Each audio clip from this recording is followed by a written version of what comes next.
So hello from Green-Mopeds in London. So today we're going to look at a specific bike for delivery, which is called the EK1 from Horwin, and the DS suffix is the thing that determines that this is a delivery spec'd bike. We're just going to go around it and highlight some of the things about it, and hopefully that will help you make an informed decision. So let's get to it. So a little bit about Horwin. So Horwin are out of China. They are imported by Artisan Scooters up in Liverpool. They have a CR6 motorbike as one of their bikes. They have the EK1 standard spec, which is actually over in the background over there, the blue one. Then the EK1 delivery spec, which this one is obviously. And then they have the EK3, which is this one here with the screen. Same bike other than mid-mounted electric motor and goes 60 miles an hour. And then the EK3 DS, which is obviously the fast delivery spec version. When you come to talking about delivery, the delivery guys are really thinking about a few things. One is how much they can deliver in one go. Another is how long the bikes are up, which is a primary requirement for these guys. If you're talking about the GeTS of the world, the Just Eats, Go Puffs and all that, they need these bikes running 18 hours a day. Okay, so keeping these bikes on the road is one of the highest priorities that they have. And then obviously range. So the more they can get them out while delivering goods, the more money they make, and hence the better return on investment for these bikes. Okay, so there's a couple of things that this bike does quite well that I wanted to highlight, and we'll talk about the first one first, which is range. So there are obviously, if you go around the sort of delivery fleets, you'll see that there's been a sort of standardization on certain bikes. There's the NIU Cargo from NIU, which is the NGT Cargo, or NQiGTS Cargo, that's what it's now called. You've got the Super Soco CPX, the one over there in the background. You've also got, with Go Puff, you've got the Ascols, the ES Pros. Okay, and forget about any other factor. If you're talking about the most available range on a bike, it is this one, if you do the maths. Okay, so the way the maths works, you times the voltage by the amp hours and then by the amount of batteries you've got. Okay, so this one can come in different guises, but this specific one has got a 72 volt, 40 amp hour battery. Okay, so doing the maths on that and then times 2, that's 5.7 kilowatt hours of energy. Okay, if you compared it to the CPX over there in the background with their 60 volts by 45 amp hours, you get 5.4 kilowatt hours. So merely on paper, this one has more. If you did the same with an NQiGTS ER, the one with the Panasonic 60 volt 35 amp hour batteries, this would have about 27% more. If you compared it to the Ascol ES Pro, you would have over twice as much. Okay, so purely on that basis, if you want the most juice on paper, then the dual battery version of this is the one to go for. Having said that, obviously there's a price tag associated with that, but we'll talk about that a bit later. So the other thing is that I mentioned is about keeping them on the road. So obviously if you have petrol bikes, some of these bikes would be doing multiple tens of thousands of miles a year, and a petrol bike just wouldn't hack it. They would be constantly in for servicing, for oiling the chain, for example, and stuff like that. But one of the things that keeps them on the road is the riders not crashing them. A lot of these delivery companies are under pressure to deliver fast food, fast groceries, let's say. As it says on the Ango bike there, find groceries within 15 minutes. GeTS were 15 minutes.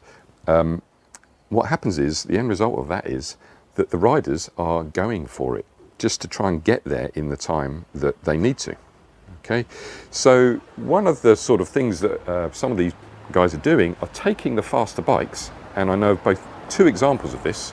taking the faster bikes and then restricting them down to 35 or something like that, because they know that if they have their riders whizzing around at 50, both the Sunra over there in the background and the CPX can do, well, the Sunra can do 50 and the CPX can do 56.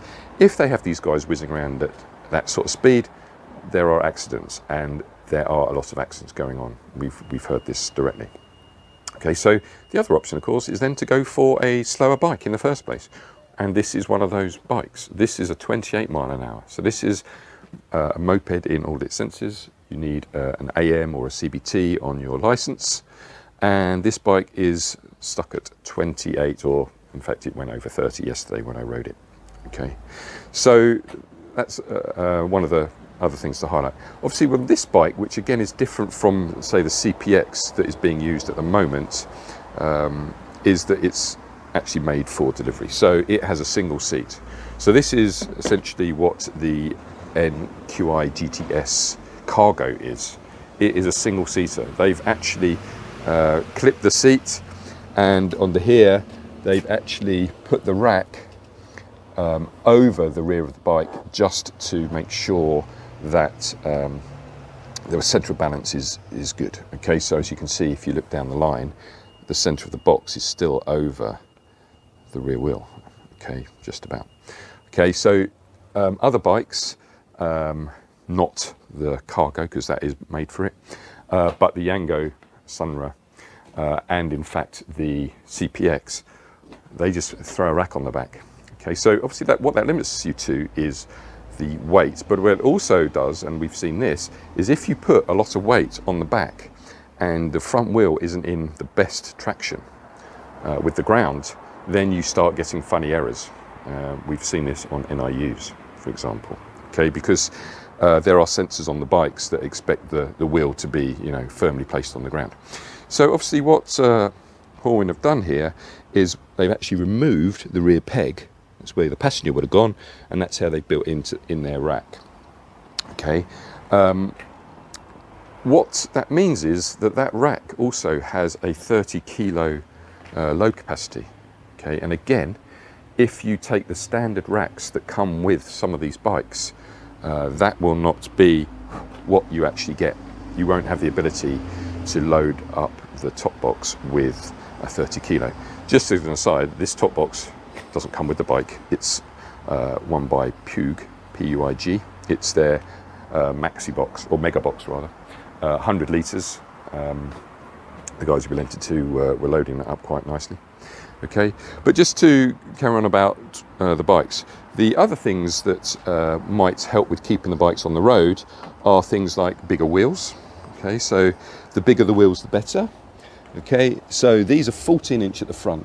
Okay, so NIU have 14, Ascol actually have bigger, CPX has bigger, but you don't really want to go beneath 14 inch wheels.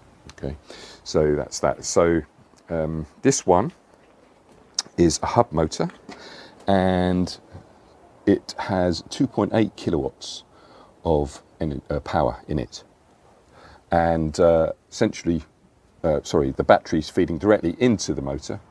Okay, so that ensures that you get smooth riding, for example, maintenance free, you don't touch the motor. Okay, as you can see here, there are springs that are loaded to take various sorts of load. So here, this is actually adjustable by you.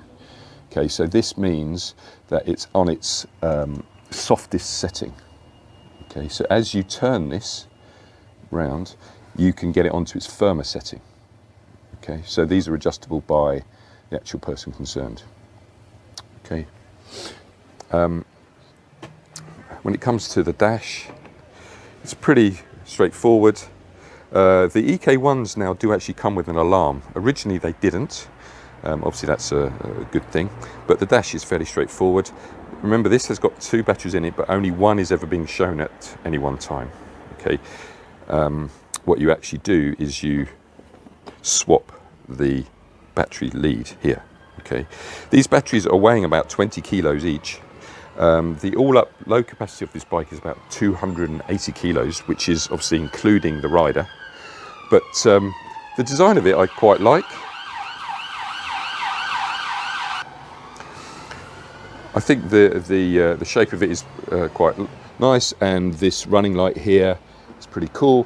One of the things that also comes up when you talk to people who are riding this all the time is where the headlights are and where the indicators are.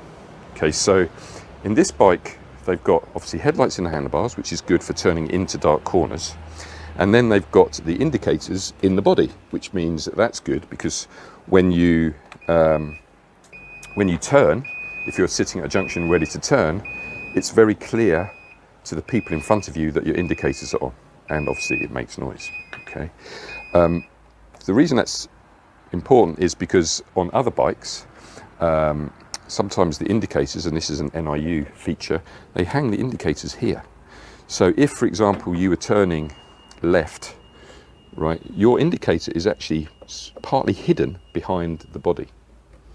Okay, whereas obviously if it's down here, then that's all clear. Okay, something else. Okay, so it's got front and rear discs. This is a moped, so no CBS. This is just standard brakes.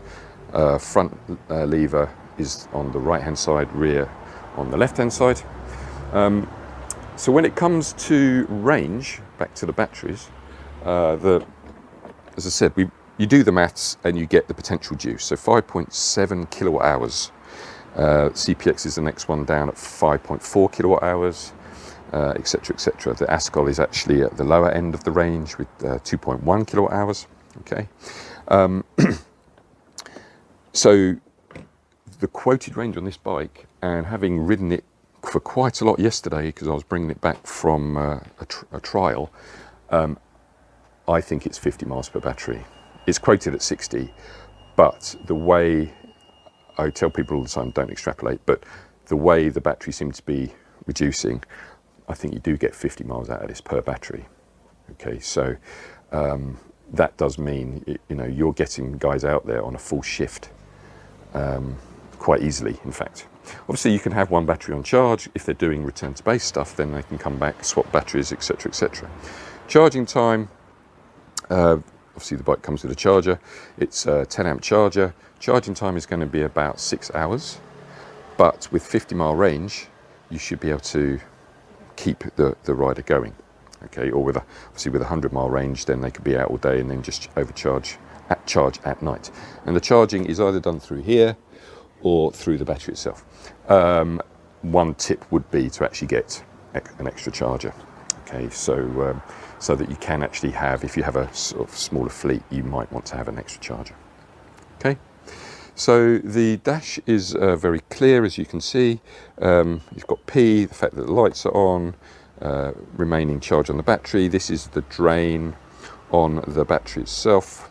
Okay, and you literally just take it out of P by pressing this button here, and then off you go. Okay, it's as simple as that. I was riding it around all of yesterday on mode 3. Okay, I didn't bother with any of the other modes, and as I say, I still think you will get 50 miles out of it. Okay, so in terms of price, you are paying a little bit more for this bike because of the two 72-volt batteries.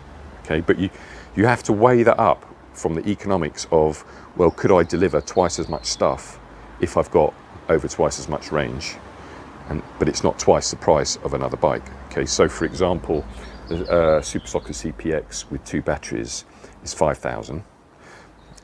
This one, although I grant this is less powerful, is only 28, is 5,003. There's another aside, it is possible to convert a standard EK1 to this DS spec. So if you do have a standard EK1 and you'd like to change it to this sort of format, then it's perfectly possible. So colours, we have the white, as you see here. Then in the background you'll see the blue. There's also an orange, which is sort of like a Sainsbury's orange, as I like to call it. So I think that's all I have to say. I hope you found that useful. If you'd like to subscribe to our YouTube channel, then please feel free to do so. If you'd like to arrange a test ride, then please feel free to contact us at hello@green-mopeds.com. and thanks very much.